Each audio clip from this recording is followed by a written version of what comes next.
গুনাহ করব না, আর কখনো গুনাহ করব না, চগলখড়ি করব না, মিথ্যা কথা বলবো না, জিনা করব না।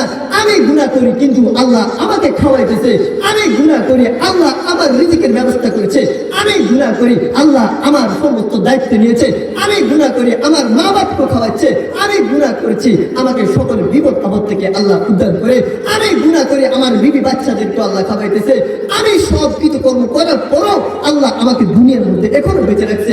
এটা আল্লাহর রহমত। জানে আল্লাহ জানে আমার বান্দা একদিন ঈমানদার হবে। সেই জন্য আমি বলছি, ইয়া আইয়ুহাল্লাযীনা আমানু, হে ঈমানদারগণ, আমার বান্দা একদিন তওবা করবে। আমাকে যখন চিনবে, আমাকে চিনার পরে সে তওবা করবে। এই তওবার সিস্টেমটা হলো এটা।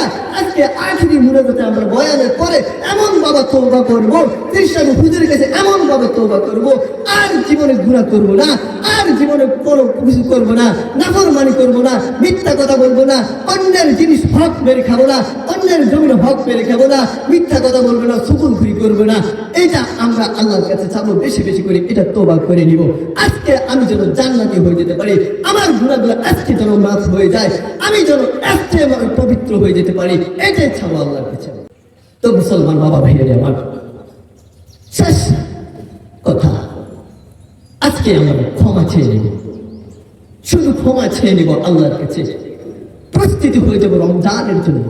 আমার ভাইয়ে তো বলছে রমজানের জন্য প্রস্তুতি, এটা মৌসুম আসতেছে আমার জন্য, সেটা আমরা অবশ্যই নিব।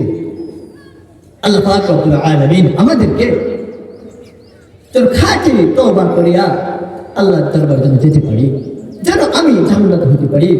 আল্লাহ পাক রব্বুল আলামিন আমাদেরকে সুন্দরভাবে বলার, আমাদেরকে আমলগুলো করার, তওবা করার তৌফিক দান করুন। ওয়া আখির দাওয়ানা আলহামদুলিল্লাহি রাব্বিল আলামিন। আসসালামু আলাইকুম ওয়া রাহমাতুল্লাহি ওয়া বারাকাতুহু।